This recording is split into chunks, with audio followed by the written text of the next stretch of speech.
요한이 기록한 기쁜 소식 1장.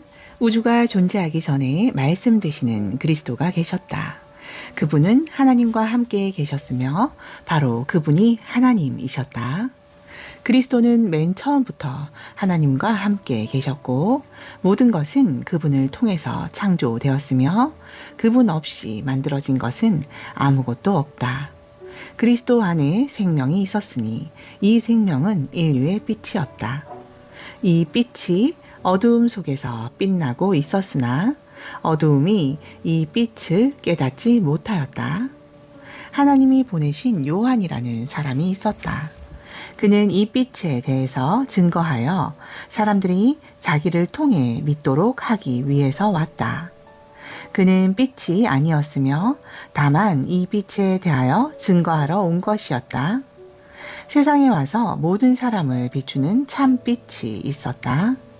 그분이 세상에 계셨고 세상은 그분을 통해서 만들어졌는데도 세상이 그분을 알지 못했으며 자기 땅에 오셨으나 자기 백성들까지도 그분을 영접하지 않았다. 그러나 그분은 자기를 영접하고 믿는 사람들에게는 하나님의 자녀가 되는 특권을 주셨다. 이 사람들이 하나님의 자녀가 된 것은 핏줄이나 육체적 욕망이나 사람의 뜻으로 된 것이 아니라 하나님의 뜻에 의해서 된 것이다. 말씀 되시는 그리스도께서 사람이 되어 우리 가운데 사셨다. 우리가 그분의 영광을 보니 하나님 아버지의 외아들의 영광이었고 은혜와 진리가 충만하였다. 요한은 그분에 대하여 이렇게 외치며 증거하였다. 내가 전에 내 뒤에 오시는 분이 나보다 위대한 것은 그분이 나보다 먼저 계셨기 때문이라고 말했는데 그가 바로 이분이시다. 우리는 모두 그분의 넘치는 은혜를 한없이 받았다. 율법은 모세를 통해 주신 것이지만 은혜와 진리는 예수 그리스도를 통해 왔다. 지금까지 하나님을 본 사람은 없었다. 그러나 아버지의 품 안에 계시는 외아들이 그분을 알리셨다. 한 번은 예루살렘의 유대인들이 요한에게 제사장들과 레위인들을 보내 당신이 누구요? 하고 물어보게 하였다. 그래서 요한이 조금도 숨기지 않고 나는 그리스도가 아니다 하고 솔직하게 말하자 그들은 다시 물었다. 그러면 당신은 누구요? 엘리야요? 나는 엘리야가 아니다. 그럼 우리가 기다리는 예언자요? 나는 예언자도 아니다. 그렇다면 당신은 누구란 말이요? 우리를 보낸 사람들에게 대답할 수 있게 해 주시오. 당신은 자신을 어떻게 생각하시오? 나는 예언자 이사야가 말한 것처럼 주의 길을 곧게 하라고 광야에서 외치는 자의 소리이다. 그때 바리새파 사람들이 보낸 자들이 요한에게 당신이 그리스도도 아니고 엘리야도 예언자도 아니라면 어째서 세례를 주시오? 하고 물었다. 그래서 요한은 그들에게 나는 너희에게 물로 세례를 주지만 너희 가운데는 너희가 알지 못하는 분이 서 계신다. 그분은 내 뒤에 오시는 분이시다. 나는 그분의 신발끈을 풀어드릴 자격도 없다 하고 대답하였다. 이것은 요한이 세례를 주던 요단강 건너편 베다니에서 일어난 일이다. 이튿날 요한은 예수님이 자기에게 나아오시는 것을 보고 이렇게 말하였다. 보라, 세상 죄를 짊어지신 하나님의 어린 양이시다. 내가 전에 내 뒤에 오시는 분이 계시는데 그분이 나보다 위대한 것은 나보다 먼저 계셨기 때문이다 라고 말한 분이 바로 이분이시다. 나도 이분을 몰랐으나 이분을 이스라엘 백성에게 알리려고 내가 와서 물로 세례를 준다. 그러고서 요한은 이렇게 증거하였다. 나는 성령님이 하늘에서 비둘기처럼 내려와 이분 위에 머무시는 것을 보았다. 나도 전에는 이분을 몰랐다. 그러나 물로 세례를 주라고 나를 보내신 분이 나에게 성령이 내려와서 어떤 사람 위에 머무는 것을 보거든 그가 곧 성령으로 세례를 주실 분인 줄을 알아라 하고 일러 주셨다. 그래서 내가 그것을 보고 이분이 하나님의 아들이라고 증거하는 것이다. 이튿날 요한이 그의 두 제자와 함께 서 있다가 예수님이 지나가시는 것을 보고 보라, 하나님의 어린 양이시다 하였다. 요한의 말을 듣고 두 제자가 예수님을 따라갔다. 예수님이 돌아서서 그들이 따라오는 것을 보시고 무엇을 원하느냐 하고 물으시자 그들이 선생님 어디에 머물고 계십니까? 하고 되물었다. 그때 예수님은 따라오너라 그러면 알게 될 것이다 하고 대답하셨다. 그래서 그들은 가서 예수님이 계시는 곳을 보고 그날 예수님과 함께 머물러 있었는데 때는 오후 4시쯤이었다. 요한의 말을 듣고 예수님을 따라간 두 사람 중에 하나는 시몬 베드로의 동생 안드레였다. 그는 먼저 자기 형 시몬을 찾아가 형, 우리가 메시아, 번역하면 그리스도를 만났어 하고 말한 후에 그를 데리고 예수님께 갔다. 예수님은 시몬을 보시고 너는 요한의 아들 시몬이다. 그러나 앞으로는 게바, 번역하면 베드로라고 부르겠다 하고 말씀하셨다. 이튿날 예수님은 갈릴리로 가시려다가 빌립을 보시고 나를 따라오너라 하고 말씀하셨다. 빌립은 안드레와 베드로와 같은 동네인 벳세다 사람이었다. 빌립이 나다니엘을 찾아가서 모세의 율법책과 예언자들의 예언서에 기록된 분을 우리가 만났는데 그분은 나사렛 사람 요셉의 아들인 예수님이셨어 하고 말하자 나다니엘이 빌립에게 나사렛에서 무슨 훌륭한 인물이 나올 수 있겠느냐 하였다. 그래서 빌립은 와서 보아라 하고 대답하였다. 예수님은 나다니엘이 자기에게 오는 것을 보시고 이 사람이야말로 간사한 것이 없는 진짜 이스라엘 사람이다 하고 말씀하셨다. 나다니엘이 어떻게 저를 아십니까? 하고 묻자 빌립이 너를 부르기 전에 내가 무화과 나무 아래에 있는 것을 내가 보았다 하고 예수님이 대답하셨다. 그때 나다니엘이 선생님은 정말 하나님의 아들이시며 이스라엘의 왕이십니다 하고 선언하였다. 그래서 예수님은 내가 너를 무화과 나무 아래에서 보았다고 말한 것 때문에 내가 믿느냐? 너는 이보다 더 큰 일도 볼 것이다 하시고 덧붙여서 이렇게 말씀하셨다. 내가 너희에게 분명히 말하지만 하늘이 열리고 하나님의 천사들이 내 위에 오르락 내리락 하는 것을 너희가 볼 것이다. 2장 이틀 후에 갈릴리 가나에 결혼식이 있었다.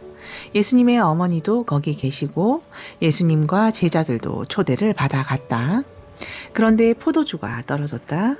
그래서 예수님의 어머니가 예수님께 이 집에 포도주가 떨어졌구나 하자 예수님은 어머니 나와 무슨 관계가 있다고 그러십니까? 아직 내 때가 되지 않았습니다 하고 대답하셨다. 그러나 예수님의 어머니는 하인들에게 무엇이든지 그가 시키는 대로 하여라 하고 일러 주었다. 거기에는 유대인의 정결 의식에 사용되는 돌 항아리 6개가 놓여 있었는데 각각 물 2-3통 드는 크기였다. 예수님이 하인들에게 항아리마다 물을 가득 채워라 하시자 그들은 아구까지 물을 가득 채웠다. 그리고 예수님이 하인들에게 이제 떠다가 잔치 책임자에게 갖다 주어라 하시자 하인들은 그대로 하였다.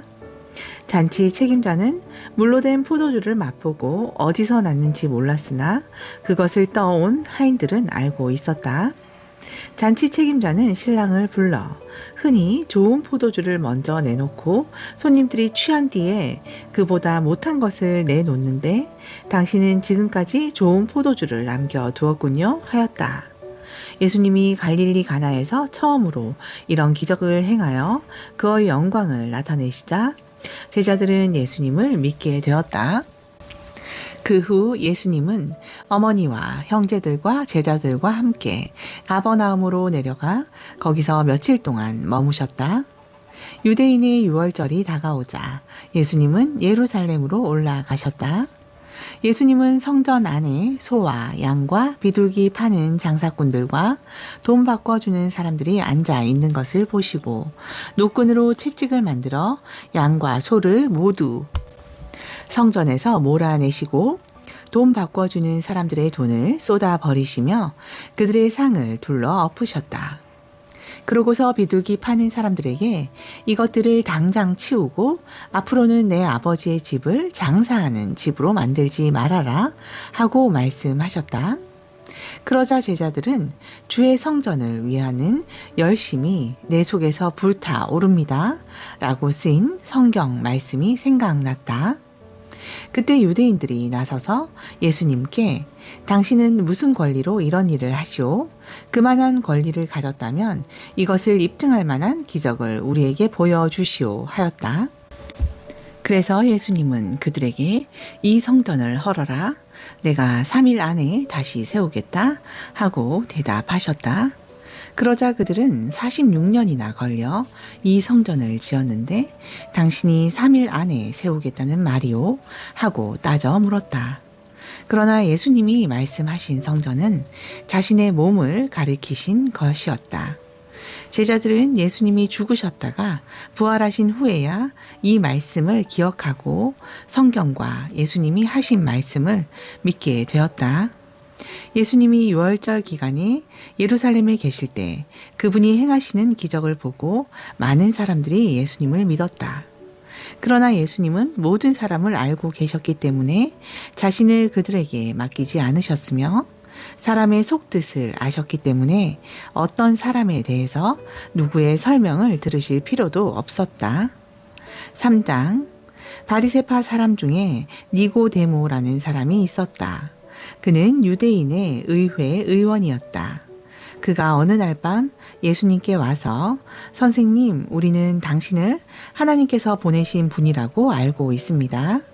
하나님이 함께 하시지 않으면 선생님이 베푸시는 기적을 아무도 행할 수 없습니다. 하고 말하였다. 그래서 예수님은 니고데모에게 내가 분명히 너에게 말하지만 누구든지 다시 나지 않으면 하나님의 나라를 볼 수 없다 하고 대답하셨다. 니고데모가 예수님께 사람이 늙으면 어떻게 다시 날 수 있겠습니까? 어머니 뱃속에 들어갔다가 다시 태어난다는 말씀입니까? 하고 묻자 예수님은 이렇게 대답하셨다. 내가 분명히 말해두지만 누구든지 물과 성령으로 다시 나지 않으면 하나님의 나라에 들어갈 수가 없다. 육체에서 난 것은 육체이고 성령으로 난 것은 영이다. 너는 다시 나야 한다는 내 말을 이상히 여기지 말아라. 바람은 불고 싶은 대로 분다. 너는 그 소리를 들어도 어디서 불어와서 어디로 가는지 모른다. 성령으로 난 사람도 다 이와 같다. 그때 니고데모가 어떻게 이런 일이 있을 수 있겠습니까? 하고 물었다. 그래서 예수님이 그에게 대답하셨다. 너는 이스라엘의 선생이면서 이런 것도 모르느냐? 내가 사실대로 말하지만 우리가 아는 것을 말하고 본 것을 증거해도 너희는 우리 증거를 받아들이지 않는다.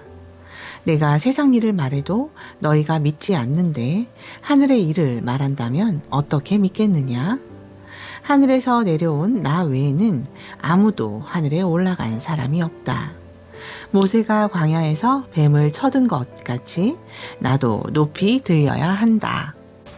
이것은 나를 믿는 사람마다 영원한 생명을 얻도록 하기 위해서이다.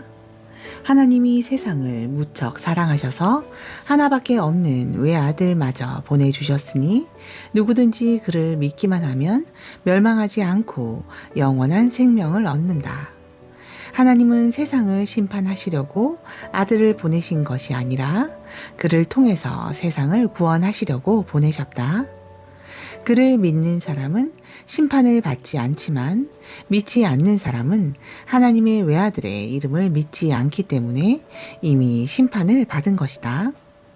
심판의 근거는 빛이 세상에 왔으나 사람들이 자기들의 행위가 악함으로 빛보다 어두움을 더 사랑한 바로 그것이다. 악을 행하는 사람은 누구나 자기 행위가 드러날까봐 빛을 미워하며 빛으로 나아오지 않는다. 그러나 진리대로 사는 사람은 자기가 하나님의 뜻을 따라 살고 있다는 것을 나타내기 위해서 빛으로 나아온다. 그 후에 예수님은 제자들과 함께 유대 지방으로 가셔서 얼마 동안 거기에 머물러 계시면서 세례를 주셨다. 요한도 물이 많은 살렘 부근의 에논에서 세례를 주자 사람들이 그에게 와서 세례를 받았다. 이때는 요한이 아직 감옥에 갇히기 전이었다. 그런데 요한의 제자들과 어떤 유대인 사이에 정결의식에 대한 말다툼이 벌어졌다. 그래서 요한의 제자들이 요한에게 찾아가 선생님과 함께 요단강 저편에 있던 분, 곧 선생님이 말씀하시던 그분이 세례를 주므로 사람들이 모두 그분에게 몰려가고 있습니다. 하고 말하자 요한이 이렇게 대답하였다. 하나님이 주시지 않으면 사람은 아무것도 받을 수 없다. 나는 그리스도가 아니라 그분 앞에 보내심을 받은 사람이라고 하지 않았느냐? 너희는 그것을 직접 들은 증인이다. 신부를 맞이하는 것은 신랑이지만 신랑의 친구가 곁에 섰다가 그의 음성을 듣고 크게 기뻐한다. 마찬가지로 나에게도 이런 기쁨이 넘치고 있다. 그분은 점점 번영해야 하고 나는 점점 쇠퇴해야 한다. 위에서 오시는 분은 그 무엇보다도 높은 분이시다. 땅에서 나는 사람은 땅에 속하여 세상 일을 말하지만 하늘에서 오시는 분은 그 무엇보다도 높은 분이시다. 그분이 보고 들은 것을 증거하여도 그분의 증거를 받아들이는 사람이 없다. 그분의 증거를 받아들인 사람은 하나님이 참되신 분이라는 것을 인정하였다. 하나님이 보내신 분은 하나님의 말씀을 하신다. 이것은 하나님이 그분에게 성령을 한없이 주시기 때문이다. 아버지께서는 아들을 사랑하셔서 모든 것을 그분의 손에 맡기셨다. 누구든지 아들을 믿는 사람은 영원한 생명을 소유하게 되지만 아들을 믿지 않고 거절하는 사람은 영원한 생명을 얻지 못하고 오히려 하나님의 형벌을 받게 된다. 4장. 예수님이 요한보다 더 많이 제자를 삼고 세례를 준다는 소문이 바리새파 사람들의 귀에 들어갔다. 그러나 예수님이 직접 세례를 주신 것이 아니라 제자들이 준 것이었다. 예수님은 이것을 아시고 유대를 떠나 다시 갈릴리로 향해 가셨는데 도중에 사마리아를 지나가셔야만 했다. 그래서 예수님은 수가라는 사마리아의 한 마을에 이르시게 되었다. 이 마을은 야곱이 그의 아들 요셉에게 준 땅에서 가깝고 또 야곱의 우물이 있는 곳이었다. 예수님은 여행에 피곤하여 우물가에 앉으셨다. 때는 낮 12시경이었다. 마침 사마리아 여자 하나가 물을 기르러 오자 예수님은 그녀에게 물을 좀 달라고 하셨다. 그때 제자들은 먹을 것을 사러 마을에 들어가고 없었다. 그 여자가 예수님께 당신은 유대인인데 어떻게 사마리아 여자인 나에게 물을 달라고 하십니까? 하였다. 이것은 유대인들과 사마리아인들이 서로 교제하지 않았기 때문이었다. 그래서 예수님이 그 여자에게 대답하셨다. 내가 만일 하나님의 선물과 또 물을 좀 달라고 하는 사람이 누군지 알았더라면 내가 그에게 생수를 달라고 했을 것이고 그는 너에게 생수를 주었을 것이다. 선생님, 물 기를 그릇도 없고 이 우물은 깊은데 어디서 그런 생수를 구한단 말씀입니까? 이 우물을 우리에게 준 우리 조상 야곱과 그의 아들들과 가축이 다 이 물을 마셨습니다. 선생님은 야곱보다도 위대하십니까? 이 물을 마시는 사람마다 다시 목마를 것이지만 내가 주는 물을 마시는 사람은 절대로 목마르지 않을 것이다. 참으로 내가 주는 물은 그에게 끊임없이 솟구쳐 나오는 영원한 생명의 샘물이 될 것이다. 선생님, 그런 물을 저에게 주십시오. 그러면 제가 다시는 목마르지도 않고 물을 기르러 여기까지 올 필요도 없을 것입니다. 가서 내 남편을 불러오너라. 저는 남편이 없습니다. 남편이 없다는 내 말이 옳다. 너에게는 남편이 5명이나 있었으나 지금 너와 함께 살고 있는 사람도 사실 내 남편이 아니고 보면 너는 바른 말을 한 것이다. 선생님, 제가 보니 선생님은 예언자이십니다. 우리 조상들은 이 산에서 예배를 드렸는데 유대인들은 예루살렘에서 예배를 드려야 한다고 주장합니다. 여자여, 내 말을 믿어라. 이 산이든 예루살렘이든 아버지께 예배드리는 장소가 문제되지 않을 때가 오고 있다. 너희 사마리아 사람들은 알지 못하는 것을 예배하고 우리는 아는 것을 예배한다. 이것은 구원이 유대인에게서 나오기 때문이다. 아버지께 진정으로 예배하는 사람들이 영적인 진실한 예배를 드릴 때가 오는데 바로 이때이다. 아버지께서는 이렇게 예배하는 사람들을 찾으신다. 하나님은 영이시다. 그래서 예배하는 사람은 영적인 진실한 예배를 드려야 하는 것이다.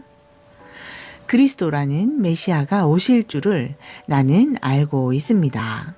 그분이 오시면 모든 것을 우리에게 설명해 주실 것입니다. 그러자 예수님은 너와 말하고 있는 내가 바로 그 메시아이다 하고 말씀하셨다. 바로 그때 제자들이 돌아와 예수님이 여자와 이야기하시는 것을 보고 이상히 여겼으나 예수님이 무엇을 원하시는지 또 왜 그 여자와 말씀하시는지 아무도 묻지 않았다. 그 여자가 물통을 버려두고 마을로 달려가서 사람들에게 다들 와서 좀 보세요. 나의 과거를 죄다 말해준 사람이 있어요. 이분이 그리스도가 아닐까요? 하자. 사람들이 마을에서 나와 예수님께 모여들었다. 한편 제자들이 선생님 좀 잡수십시오 하고 권하자 예수님은 그들에게 내게는 너희가 알지 못하는 양식이 있다 하고 말씀하셨다. 이 말씀을 듣고 제자들은 누가 잡수실 것을 갖다 드렸을까 하고 서로 의아스럽게 생각하였다. 그러자 예수님이 이렇게 말씀하셨다. 내 양식은 나를 보내신 분의 뜻을 실천하고 그분의 일을 완성하는 것이다. 너희는 아직 넉 달이 더 있어야 추수 때가 온다고 하지 않느냐? 그러나 내가 너희에게 말한다. 눈을 떠서 들판을 바라보아라. 곡식이 다 익어 추수할 때가 되었다. 이미 추수하는 사람이 싹을 받고 영원한 생명을 위한 열매를 거둬들이고 있다. 이것은 씨 뿌리는 사람과 거둬들이는 사람이 함께 기뻐하도록 하기 위해서이다. 그러므로 한 사람은 심고 다른 사람은 거둔다는 말이 사실이다. 너희가 수고하지 않은 것을 거두라고 내가 너희를 보냈다. 다른 사람들은 수고하였고 너희는 그들이 수고한 결실을 거두고 있다. 예수님이 자기 과거를 죄다 말씀하셨다고 증거한 그 여자의 말을 듣고 그 마을에 사는 많은 사마리아 사람들이 예수님을 믿었다. 사마리아 사람들이 예수님께 와서 그곳에 머물러 달라고 하므로 예수님은 거기서 이틀을 머무셨다. 예수님의 말씀을 듣고 더 많은 사람이 믿게 되었다. 그들은 그 여자에게 이제 우리가 믿는 것은 당신의 말 때문이 아니라 우리가 직접 이분의 말씀을 들었고 또 이분이야말로 정말 세상의 구주라는 것을 우리가 알게 되었기 때문이요 하였다. 이틀 후에 예수님은 그곳을 떠나 갈릴리로 가시면서 예언자가 자기 고향에서는 존경을 받지 못한다 하고 직접 말씀하셨다. 예수님이 갈릴리에 도착하시자 그곳 사람들은 그분을 반갑게 맞아들였다. 이것은 그들이 명절에 예루살렘에 갔다가 거기서 예수님이 하신 모든 일을 직접 보았기 때문이다. 예수님은 전에 물로 포도주를 만드신 갈릴리 가나로 다시 오셨다. 그곳에는 왕의 신하 한 사람이 있었는데 그의 아들이 가버나움에서 앓고 있었다. 그 신하는 예수님이 유대에서 갈릴리로 오셨다는 말을 듣고 예수님을 찾아가 가버나움으로 와서 다 죽게 된 자기 아들을 살려달라고 애원하였다. 그때 예수님이 그에게 너희가 기적과 신기한 일을 보지 않고는 쉽게 믿지 않을 것이다 하고 말씀하시자 그는 예수님께 주님, 제 아이가 죽기 전에 어서 내려와 주십시오 하고 간청하였다.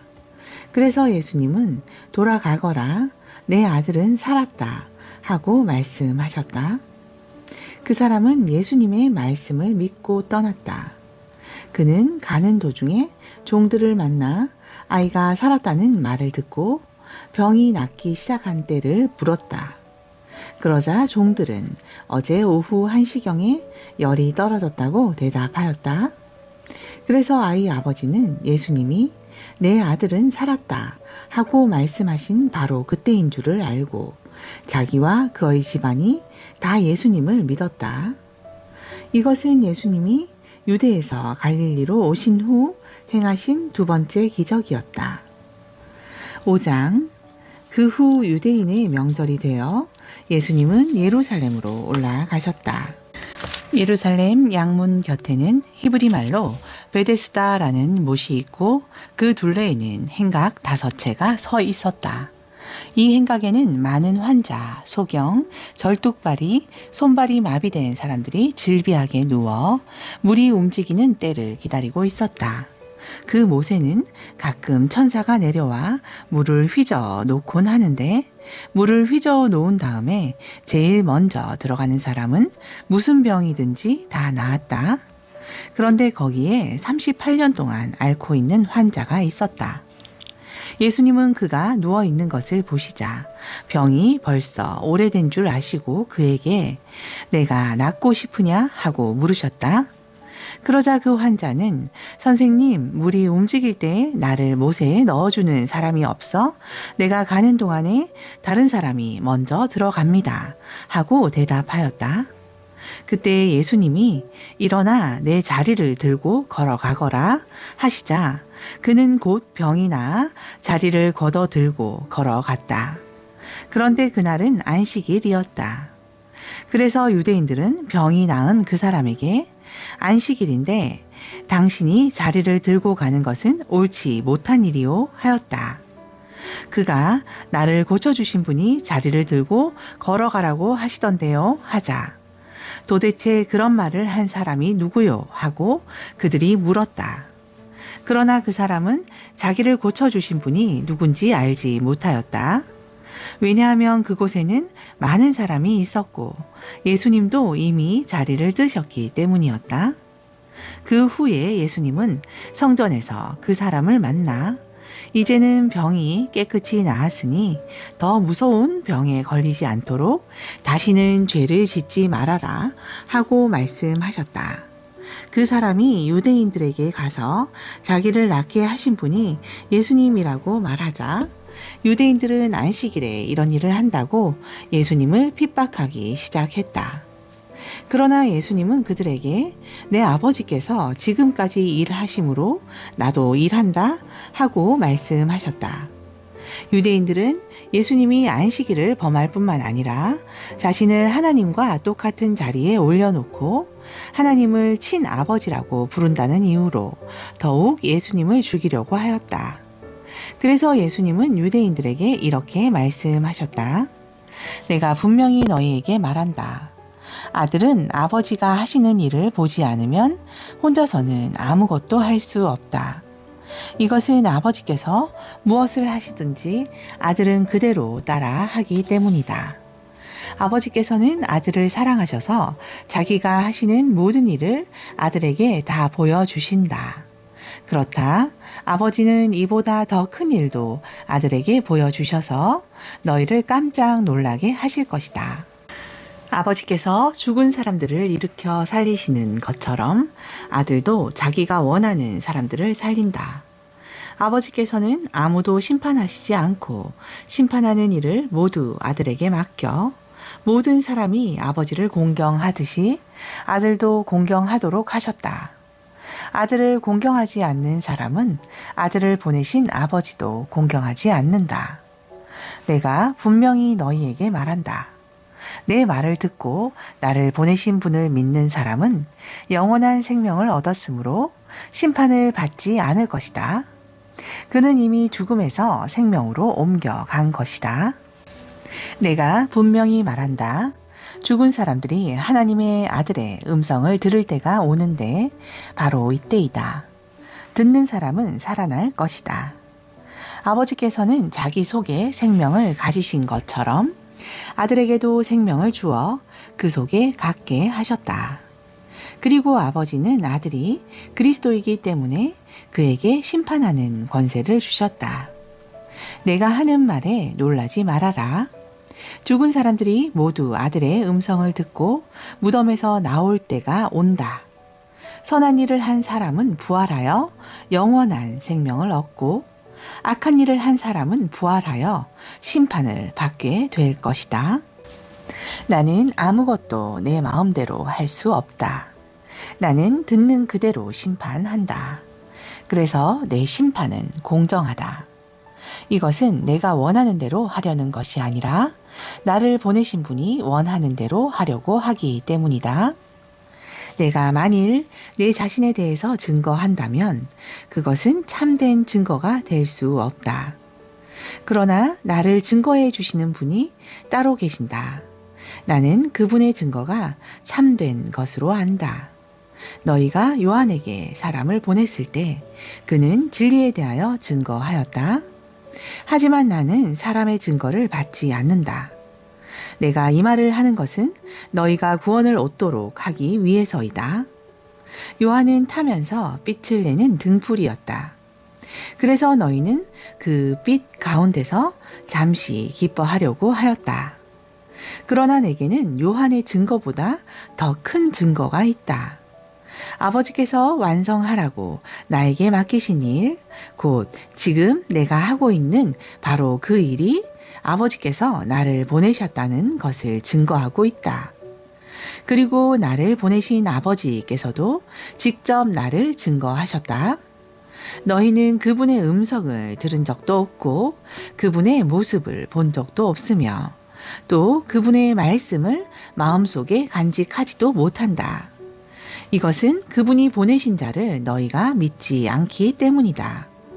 너희는 성경에서 영원한 생명을 얻은 줄로 생각하고 성경을 부지런히 연구하고 있는데 바로 이 성경이 나를 증거하고 있다. 그런데도 너희는 나에게 와서 영원한 생명을 얻으려고 하지 않는구나. 나는 사람에게서 영광을 받지 않는다. 그러나 나는 너희에게 하나님을 사랑하는 마음이 없다는 것을 잘 알고 있다. 내가 내 아버지의 이름으로 왔어도 너희는 나를 맞아들이지 않았다. 그러나 만일 다른 사람이 자기 이름으로 오면 너희가 그를 기꺼이 맞아들일 것이다. 너희가 사람에게서는 서로 칭찬을 받으려고 하면서도 한 분밖에 계시지 않는 하나님에게는 칭찬을 받으려고 하지 않으니 어떻게 나를 믿을 수 있겠느냐? 내가 너희를 아버지께 고소할 것이라고 생각하지 말아라. 오히려 너희를 고소할 사람은 너희가 희망을 걸고 있는 모세이다. 너희가 정말 모세를 믿었다면 나도 믿었을 것이다. 이것은 모세가 나에 관해서 기록했기 때문이다. 그러나 너희가 모세의 글도 믿지 않으면서 어떻게 내 말을 믿겠느냐? 6장. 그 후 예수님은 디베랴 바다라고도 하는 갈릴리 바다 건너편으로 가셨다. 그러자 많은 군중이 병든 사람을 고치는 기적을 보고 예수님을 따랐다. 예수님은 산으로 올라가 제자들과 함께 앉으셨다. 마침 유대인의 명절인 유월절이 다가왔다.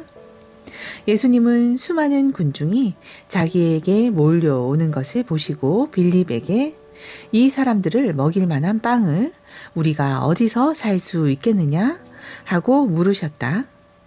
사실 예수님은 하실 일을 미리 다 알고 계시면서도 빌립의 마음을 떠보려고 이렇게 물으신 것이다. 빌립은 예수님께 한 사람에게 조금씩 나누어 준다고 해도 200데나리온어치의 빵으로도 부족할 것입니다. 하고 대답하였다. 이때 예수님의 제자인 시몬 베드로의 동생 안드레가 예수님께 이렇게 여쭈었다. 여기에 보리빵 5개와 작은 물고기 2마리를 가진 어린이가 있습니다. 그러나 그것을 가지고 어떻게 이 많은 사람을 먹일 수 있겠습니까? 그러자 예수님이 그들에게 사람들을 앉게 하라 하고 말씀하셨다. 그곳에는 풀이 많아 사람들이 앉았는데 그 수는 약 5,000명쯤 되었다. 예수님은 그 빵을 받아 들고 감사 기도를 드리신 다음 앉은 사람들에게 원하는 대로 나눠 주시고 또 물고기도 그렇게 하셨다.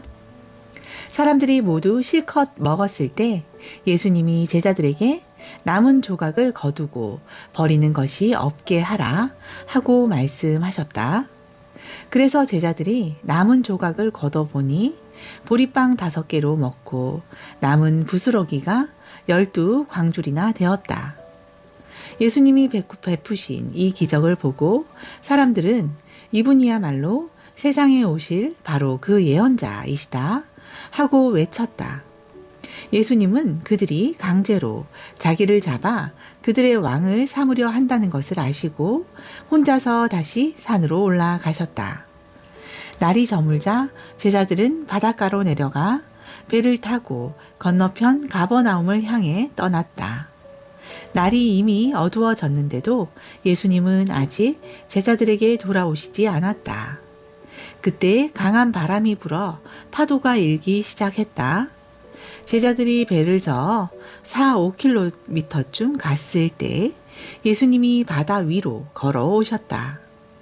배로 가까이 오시는 예수님을 보고 제자들이 무서워하자 예수님은 그들에게 나다, 무서워하지 말아라 하고 말씀하셨다. 그래서 제자들은 기뻐하며 예수님을 배에 모셔 드렸다. 배는 곧 그들이 가려던 곳에 다다랐다. 이튿날 바다 건너편에 남아있던 군중들은 한 척밖에 없던 배로 예수님은 타시지 않고 제자들만 타고 떠난 것을 알게 되었다. 그러나 디베랴에서 다른 배가 몇 척 왔는데 상륙 장소는 주님이 감사 기도를 드리신 후에 군중들이 빵을 먹던 곳에서 가까운 곳이었다. 군중들은 거기에 예수님도 제자들도 없는 것을 보고 배를 타고 예수님을 찾아 가버나움으로 떠났다. 그들은 바다 건너편에서 예수님을 만나 물었다. 선생님, 언제 이곳에 오셨습니까? 내가 너희에게 분명히 말하지만 너희가 나를 찾아온 것은 기적을 보았기 때문이 아니라 빵을 실컷 먹었기 때문이다. 내가 너희에게 분명히 말하지만 너희가 나를 찾아온 것은 기적을 보았기 때문이 아니라 빵을 실컷 먹었기 때문이다. 썩어 없어지는 양식을 위해 일하지 말고 영원한 생명을 누릴 때까지 있는 양식을 위해 일하라. 이것이 내가 너희에게 줄 양식이다. 하나님 아버지께서는 나를 인정한다는 도장을 나에게 찍어 주셨다. 우리가 하나님의 일을 하려면 무엇을 해야 합니까? 하나님이 보내신 자를 믿는 것이 하나님의 일이다. 그렇다면 우리가 보고 당신을 믿을 수 있도록 당신이 보여줄 만한 기적이 무엇입니까? 당신이 무슨 일을 하겠느냐는 말입니다. 모세가 하늘에서 양식을 내려 그들을 먹였다는 성경 말씀대로 우리 조상들은 광야에서 만나를 먹었습니다. 내가 분명히 말하지만 하늘에서 양식을 내려 너희에게 준 것은 모세가 아니다. 오직 너희에게 하늘에 참된 양식을 주시는 분은 내 아버지이시다. 하나님의 양식은 하늘에서 내려온 자가 세상에 생명을 주는 바로 그것이다. 주님, 그런 양식을 항상 우리에게 주십시오. 그때 예수님은 그들에게 이렇게 말씀하셨다. 내가 바로 생명의 빵이다. 내게 오는 사람은 굶주리지 않을 것이며 나를 믿는 사람은 절대로 목마르지 않을 것이다. 그러나 내가 이미 말했듯이 너희는 나를 보고도 믿지 않는다. 아버지께서 내게 주시는 사람은 다 내게로 올 것이며 내게 오는 사람은 내가 절대로 쫓아내지 않을 것이다. 내가 하늘에서 내려온 것은 내 뜻을 이루기 위해서가 아니라 나를 보내신 분의 뜻을 이루기 위해서이다. 나를 보내신 분의 뜻은 그분이 내게 주신 모든 사람을 하나도 잃지 않고 마지막 날에 다시 살리는 그것이다. 사실 내 아버지의 뜻은 아들을 보고 믿는 사람마다 영원한 생명을 얻는 것이다. 그리고 나는 마지막 날에 그들을 다시 살릴 것이다. 예수님이 내가 하늘에서 내려온 빵이다 하고 말씀하셨기 때문에 유대인들이 예수님에 대하여 수군거리며 이 사람은 요셉의 아들 예수가 아니냐. 그의 부모를 우리가 다 아는데 어떻게 하늘에서 내려왔다고 하는가 하였다. 그래서 예수님이 그들에게 이렇게 말씀하셨다. 너희는 서로 수군거리지 말아라. 나를 보내신 아버지께서 이끌어 주시지 않으면 아무도 나에게 올 수 없다. 그리고 오는 그 사람은 내가 마지막 날에 다시 살릴 것이다. 예언서에는 그들이 모두 하나님의 가르치심을 받을 것이다 라고 기록되어 있다. 아버지의 말씀을 듣고 배운 사람은 모두 나에게 온다. 이것은 아버지를 본 사람이 있다는 뜻이 아니다. 오직 하나님에게서 온 자만 아버지를 보았다. 내가 분명히 너희에게 말하지만 나를 믿는 사람은 영원한 생명을 가졌다. 나는 생명의 빵이다. 너희 조상들은 광야에서 만나를 먹었으나 모두 죽고 말았다. 그러나 하늘에서 내리는 양식을 먹는 사람은 죽지 않는다. 나는 하늘에서 내려온 살아있는 빵이다. 누구든지 이 빵을 먹는 사람은 영원히 살 것이다. 이 빵은 곧 세상의 생명을 위해 주는 내 살이다. 그러자 유대인들은 이 사람이 어떻게 자기 살을 먹으라고 우리에게 줄 수 있겠는가 하고 서로 논쟁하기 시작하였다. 그래서 예수님은 그들에게 다시 말씀하셨다. 내가 분명히 너희에게 말하지만 나의 살을 먹지 않고 나의 피를 마시지 않으면 너희 안에 생명이 없다. 누구든지 내 살을 먹고 내 피를 마시는 사람은 영원한 생명을 가졌다. 그래서 나는 마지막 날에 그를 다시 살릴 것이다. 그것은 내 살이 참된 양식이며 내 피는 참된 음료이기 때문이다. 내 살을 먹고 내 피를 마시는 사람은 내 안에 살고 나도 그 사람 안에 산다. 살아계신 아버지께서 나를 보내셔서 내가 아버지 때문에 사는 것과 마찬가지로 나를 먹는 사람도 나 때문에 살 것이다. 나는 하늘에서 내려온 빵이다. 너희 조상들은 만나를 먹고도 죽었으나 이것은 그런 것과 같은 것이 아니다. 이 빵을 먹는 사람은 영원히 살 것이다. 이것은 예수님이 가버나움 회당에서 가르치실 때 하신 말씀이다. 이 말씀을 듣고 여러 제자들이 이것은 정말 어려운 말씀이다. 누가 알아들을 수 있겠는가 하며 수군거렸다. 예수님은 제자들이 이 말씀에 대해서 수군거리는 것을 아시고 그들에게 이렇게 말씀하셨다. 내 말이 너희 귀에 거슬리느냐? 만일 내가 전에 있던 곳으로 올라가는 것을 본다면 어떻게 하겠느냐? 생명을 주는 것은 하나님의 영이며 인간의 육체는 아무 쓸모가 없다. 내가 너희에게 한 말은 영적인 생명에 관한 것이다. 그러나 너희 중에는 믿지 않는 사람들이 있다. 예수님은 믿지 않는 사람이 누구며 자기를 팔아 넘길 사람이 누군지 처음부터 알고 계셨다. 그러고도 예수님은 덧붙여 말씀하셨다. 그러므로 내가 너희에게 아버지께서 오게 해주시지 않으면 아무도 나에게 올 수 없다고 이미 말하였다. 이 말씀을 듣고 많은 제자들이 예수님을 떠나고 다시는 그와 함께 다니지 않았다. 그래서 예수님이 12 제자에게 너희도 떠나고 싶으냐 하고 물으시자 시몬 베드로가 이렇게 대답하였다. 주님, 우리가 누구에게로 가겠습니까? 주님에게는 영원한 생명의 말씀이 있습니다. 우리는 주님이 하나님의 거룩하신 아들이라는 것을 믿고 알게 되었습니다. 그때 예수님은 내가 너희 12를 선택하지 않았느냐? 그러나 너희 가운데 한 사람은 마귀다 하고 말씀하셨다. 이것은 가룟 사람 시몬의 아들 유다를 가리켜 하신 말씀이었다. 그는 비록 12 제자 중 하나였으나 예수님을 팔아 넘길 사람이었다. 아멘.